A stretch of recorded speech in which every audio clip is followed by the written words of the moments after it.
Hello नमस्ते, स्वागत है आपका इस वीडियो में। और आज बहुत दिनों बाद एक्चुअली मैं वीडियो बना रहा हूँ बिकॉज थोड़ा सा मैंने छुट्टी लिया था। सो इसलिए मेरे पास नेट कनेक्शन नहीं था। तो टिपिकली मैं कहीं पे भी जाता हूँ तो नेट कनेक्शन होता है, तो वहाँ से मैं अपलोड करने की कोशिश करता हूँ।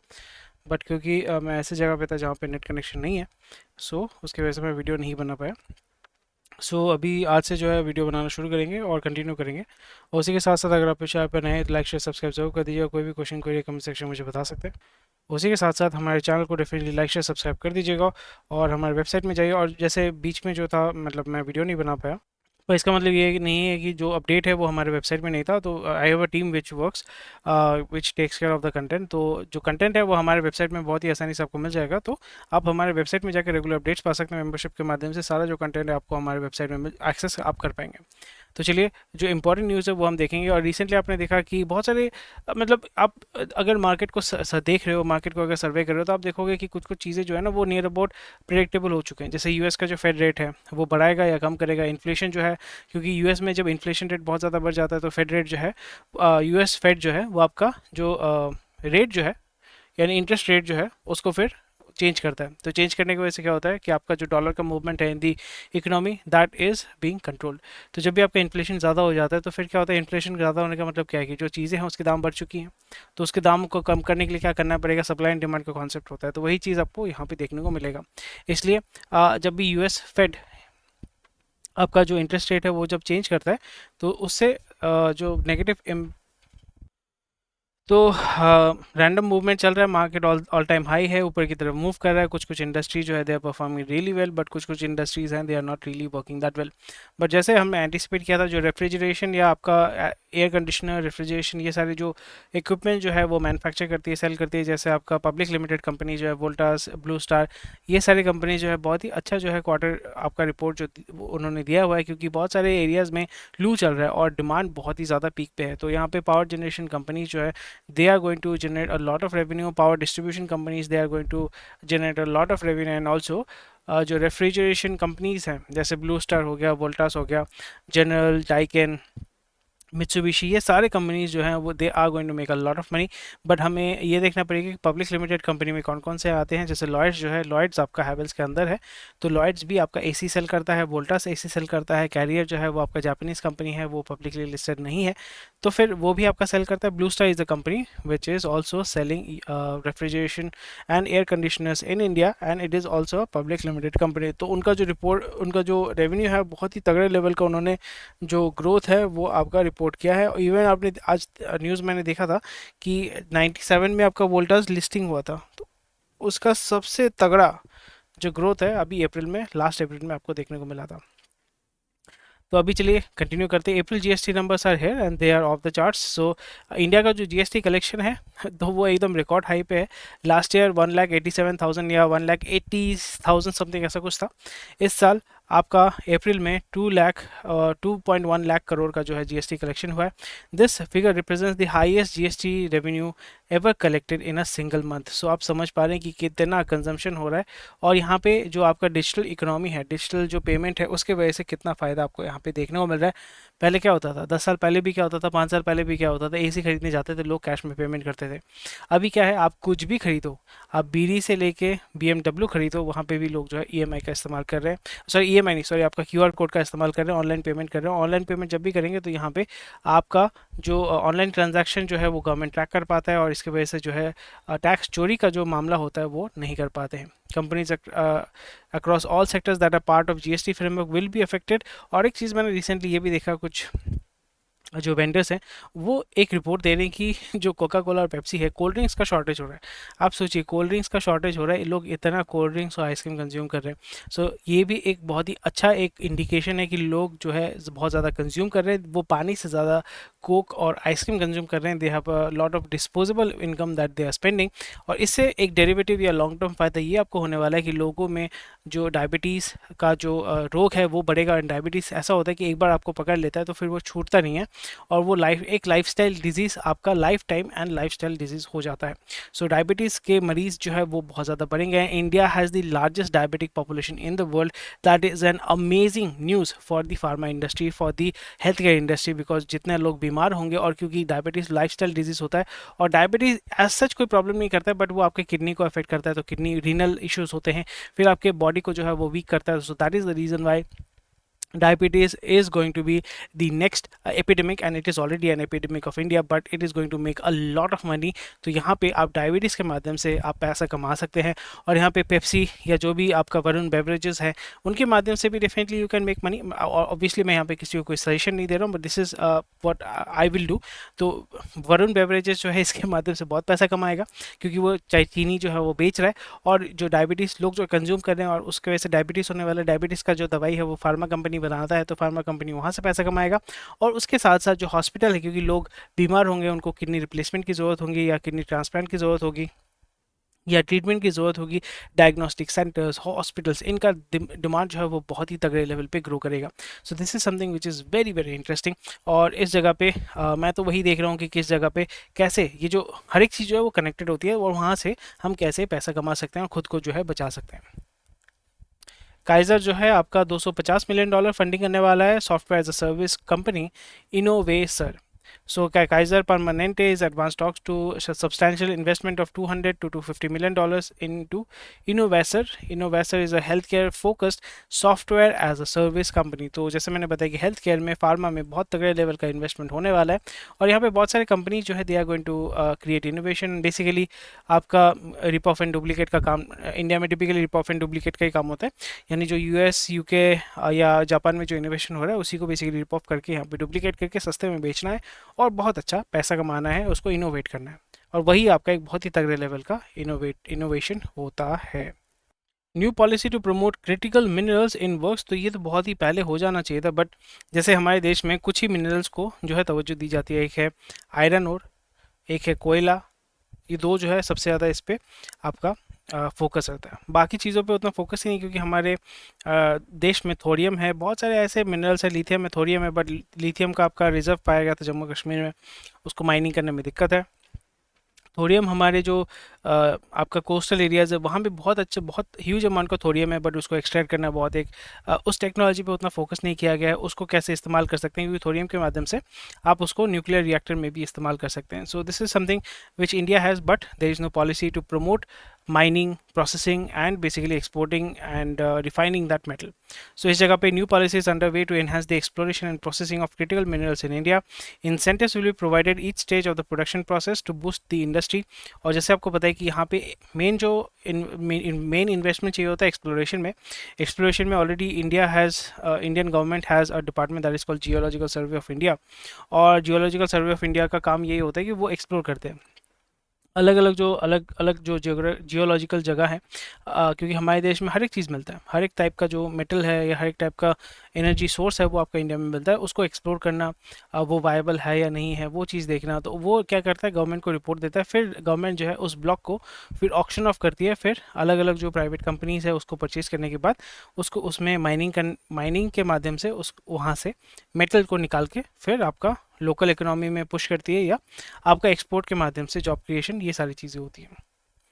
सो this is something which needs to be taken care of. बहुत पहले होना चाहिए था, बट चलो देर आए दुरुस्त आए।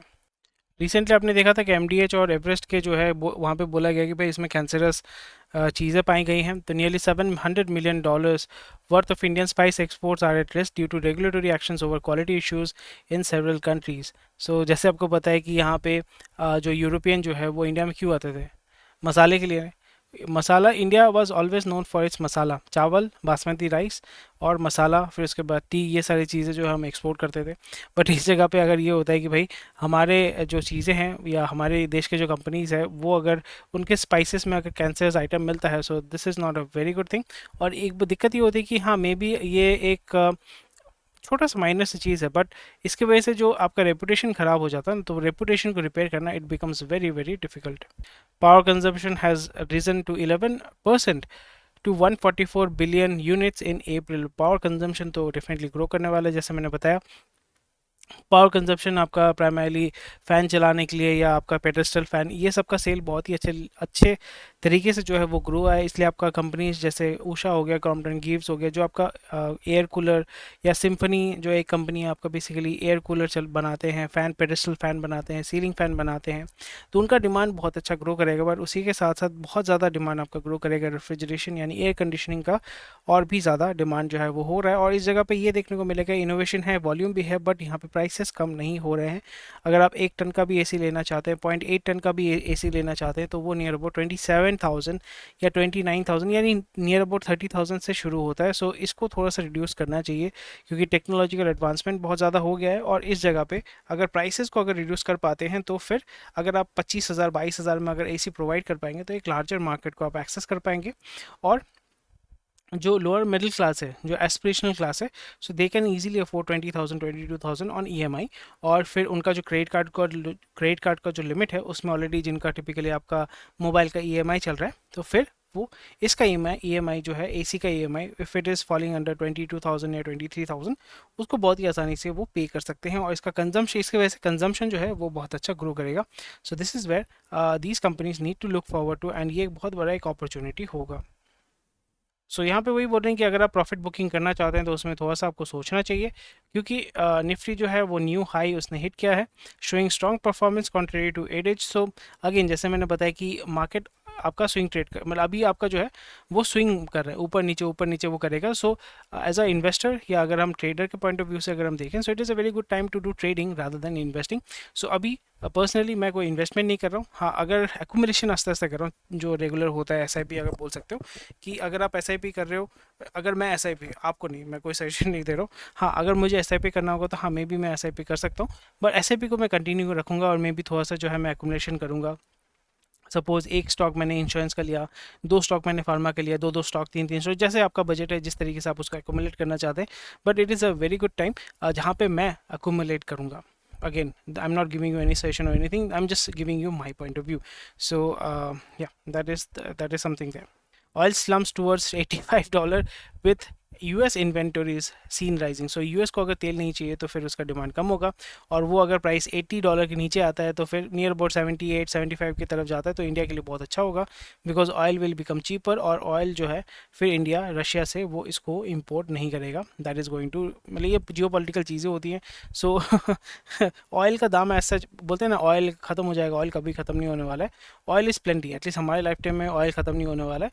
ये एक आपका बोल सकते हो कि फार्स है, या एक बोल सकते हो कि लोगों को डराते हैं। पर इसका जो प्राइस है वो कंट्रोल करता है यूएस डॉलर, और यूएस डॉलर को कौन कंट्रोल करता है? यूएस। सो जब तक जो करेंसी है, करेंसी ऑफ ट्रेड जब तक चेंज नहीं होगा, until it moves away from dollar, then it will be till then it will be very difficult. और energy cost for emerging countries, especially for India, will be very expensive, because China तो अपना Iran, Russia, इन लोगों से deal करता है। China is the largest importer of Russian oil. China is one of the largest importer of Iran. Iran का जो gas है वो इंपोर्ट करता है। तो उसने तो अपना देख लिया भाई, यूएस ने भी अपना देख लिया, रशिया के पास खुद का तेल है, खुद का गैस है, तो उसको कोई टेंशन नहीं है। बट इंडिया जो है, which is looking to become the largest economy, one of the largest economy, it needs to figure out, it needs to fix its energy requirement. Energy requirement अगर आप फिक्स नहीं कर पाते हैं, एनर्जी अगर cheap available provide नहीं करवा पाते अपने पॉपुलेशन को, तो फिर वहाँ पे ग्रोथ रेट जो है वो स्लो डाउन हो जाता है। बिकॉज किसी भी चीज़, जो भी आप मोबाइल देख रहे हैं, मोबाइल इंटरनेट इस्तेमाल कर रहे हैं, खाना खा रहे हैं, हर एक चीज़ पे उसको बनाने में, उसको ट्रांसपोर्ट करने में, उसको बेचने में, उसको बनाने में, उसको पकाने में एनर्जी का रिक्वायरमेंट होता है। सो एनर्जी क्या होता है? Energy is primarily heat, and heat is generated by crude oil. It can be using gas, it can be used by sunlight, solar power, कुछ भी। So that is something which needs to be taken care of. और जो देश ये समझ जाता है, जो गवर्नमेंट ये समझ जाता है, वो आगे बढ़ जाता है। JSL charts 5,400 crore. Jindal stainless recently बहुत अच्छा इन्होंने रिटर्न दिखाया था, and it is looking to have 5,400 crore. और यहाँ पे 54% क्रोमेनी स्टील्स प्राइवेट लिमिटेड आपका उसको वो परचेज करना चाहते हैं। एंड JSL जैसे आपको पता है कि India's largest stainless steel manufacturer of India. Ambuja doubles down on profit help by cost controls, volume growth. जैसे मैंने बताया कि इट्स मोर अबाउट, ये जो इंडस्ट्री है ना, इसमें आपका इकोनॉमीज ऑफ स्केल का काम होता है। इकोनॉमीज ऑफ स्केल का काम मतलब होता है सीमेंट, स्पेशली सीमेंट, स्टील, इन सारे सेगमेंट में क्या होता है कि आपको लोकली मैन्युफैक्चर करके लोकल जो कस्टमर उसको केटर करना है। यानी अगर आप दिल्ली में रहते हैं, तो आपका जो सीमेंट का क्रशिंग यूनिट है वो दिल्ली के आसपास ही होगा, 50 किलोमीटर के अंदर ही होगा। यानी आपका जो सीमेंट है या सीमेंट या सरिया जो आप इस्तेमाल करने वाले हैं वो तमिलनाडु से तो नहीं आने वाला है, वो आपका मे बी हरियाणा से आएगा या आपका हिमाचल से आएगा या आपका आसपास के 50 किलोमीटर, 200 किलोमीटर, 100 किलोमीटर रेडियस के अंदर से ही वो आपका प्रोडक्शन होता है, बैगेजिंग या पैकेजिंग होता है, वो बैगिंग होता है या पैकेजिंग होता है, वो आपके पास डिलीवर होता है। So again economies of scale is very important. और जब भी आप एक सिंगल ब्रांड के अंदर ये सारा जो मैन्युफैक्चरिंग, डिलीवरी, मार्केटिंग सब करते हैं तो it the overall cost is reduced. जब आप वॉल्यूम इंक्रीज करते हैं तो ओवरऑल कॉस्ट जो वो रिड्यूस होता है। वही चीज़ हमें यहाँ पे देखने को मिल रहा है, जैसे एसीसी और अंबुजा जो है it is under the combined ownership of Adani Group. So Ambuja doubles down on profit helped by cost controls, volume growth. So this is how it is, and it will be Ambuja Cements या Adani Cement अगर हम पकड़ें, Adani Cement will be one of the largest. It will definitely overtake Ultratech within couple of years. UltraTech is competing. UltraTech ने recently आपका दो plant जो है वो कमीशन किया था, but still let's see how they workout. And UltraTech वो market leader है, उसमें मार्केट लीडर ऑलरेडी बना हुआ है, तो उसको चेज़ करना, उसको मतलब ओवरटेक करना इट्स वेरी डिफ़िकल्ट। जैसे आप मेघालय में जाओ, मेघालय में आपका ब्लैक टाइगर बोल के एक है, अमृत सीमेंट है, तो हर एक जगह पे अलग अलग टाइप का सीमेंट होता है। आप मुझे बताइए कमेंट सेक्शन में कि आपके एरिया में कौन सा सीमेंट बिकता है apart from Ambuja, ACC, UltraTech. इसके अलावा लोकल कौन सा सीमेंट आपका वहाँ पे बिकता है। जैसे मेघालय नॉर्थ ईस्ट में स्टार सीमेंट बिकता है, ठीक है। हिमालय सीमेंट आपका है, अमृत सीमेंट है, ब्लैक टाइगर है, मैक्स सीमेंट है, तो ऐसे बहुत सारे सीमेंट कंपनीज हैं। सो सीमेंट का मटेरियल तो एक ही होता है, प्रोसेस तो सब सेम ही होता है। इवन आप ये भी देखोगे जो टाटा टिस्कॉन होता है ना, वहाँ पे भी आप देखोगे the steel is being marketed bye Tata but manufactured or rolled by someone else. So this is something which you need to keep in mind. So rolling mill लोगों का होता है, rolling mill क्या करता है, उसका पैरामीटर फुलफिल करके फिर वो टाटा को बेचता है, फिर वो आपका अलग अलग ब्रांड्स को जो है वो बेचते हैं। सो इसलिए आपने नाम सुना होगा SRMB स्टील, जो मतलब बंगाल में बहुत ज़्यादा चलता है। सो SRMB क्या होता है, steel rolling mills of Bengal. SRMB का फुल फॉर्म क्या है, steel rolling mills of Bengal. So definitely वो कॉन्ट्रैक्ट मैन्युफैक्चरिंग भी करते हैं। बहुत सारे ऐसे छोटे छोटे रोलिंग मिल्स हैं, it takes a lot of investment though, but जो लोकल पॉपुलेशन है वहाँ पे आप क्योंकि टाटा ये लोग बेचना चाहते हैं, बट टाटा खुद का थोड़ी प्लान बनाएगा, वो क्या करते हैं, वो मार्केटिंग करते हैं। This is how it works. May be ingot provide कर दिया, फिर उसको जो रोलिंग करने के बाद पैरामीटर को अगर फुलफिल करता है, so they basically sell it. So let's move on. Bank का डिपॉजिट रेट जो है वो राइज कर रहा है, but yet to fully reflect repo hike. So यहाँ पे कासा इंक्रीज करेगा कि नहीं करेगा, that needs to be taken care of. अगर कासा इंक्रीज करता है सो इनका जो डिपॉजिट रेट अगर उन्होंने हाइक किया है, so that does really make sense. अगर वो नहीं करता है तो फिर इनके ऊपर मार्जिन प्रेशर आएगा, एंड मार्जिन प्रेशर आएगा because they need to keep on pushing a lot of loans, they need to sell a lot of loans. So अगर डिपॉजिट रेट कम हो जाता है, कासा कम हो जाता है, तो फिर उनको बोरो करना पड़ेगा। इधर टीयर 81 जो होता है एडिशनल टीयर 1 जो बॉन्ड होता है, उसमें आपको पैसा उठाना पड़ेगा, वहाँ पे ज़्यादा पैसा, ज़्यादा आपका जो है कूपन रेट होता है। So these are something which is, अगर आप फाइनेंशियल मार्केट में हैं, गेम खेल रहे हैं, so you know how it works. So it will not really affect you. Gold regains ground as focus shifts to Fed ये this is like this will keep on going, this will keep on going. So personal loans जो है वो slow down हो रहे हैं, और इसकी वजह से आपका कॉर्पोरेट लोन्स जो है उसको बढ़ावा दिया जा रहा है, क्योंकि कॉर्पोरेट लोन्स, कॉर्पोरेट बॉन्ड्स उस पर पुश किया जा रहा है। चलो मूव करते हैं। So fuel demand is going to increase for obvious reason, जैसे मैंने आपको बताया। इलेक्ट्रिक टू व्हीलर्स का जो सेल है वो 50% तक गिरा है, not a very good sign. Electric 4 wheeler works really well. Electric 3 wheeler जो कमर्शियल व्हीकल्स होता है, they work really well, but 2 wheelers is very expensive, maintenance is very expensive, and demand जो है वो उतना ज़्यादा मच्योर नहीं है। बिकॉज अगर आप एक इलेक्ट्रिक स्कूटी लेना चाहते हैं, तो अगर ओला का भी लेते हैं तो 1.1 लाख 1.2 लाख है। उसी जगह पे अगर आपको अगर बाइक लेना है, स्प्लेंडर जो है नियर अबाउट 70-80,000 रुपीज़ का है।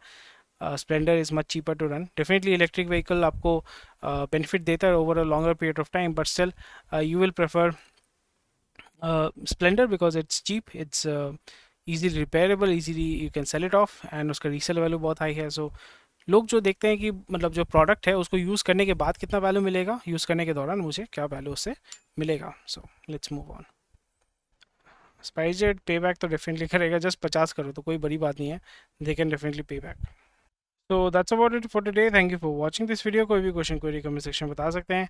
स्वस्थ रहिए, मस्त रहिए, और मिलते हैं आपके साथ कल। एंड कल हम जो है आपका रेगुलर वीडियो बनाएंगे। हमारे वेबसाइट में चाहिए रेगुलर अपडेट्स पाने के लिए, हमारे टेलीग्राम और व्हाट्सएप ग्रुप को ज्वाइन कीजिए। टेक केयर, बाय बाय, जय हिंद, स्वस्थ रहिए, मस्त रहिए, and I will see you tomorrow, bye.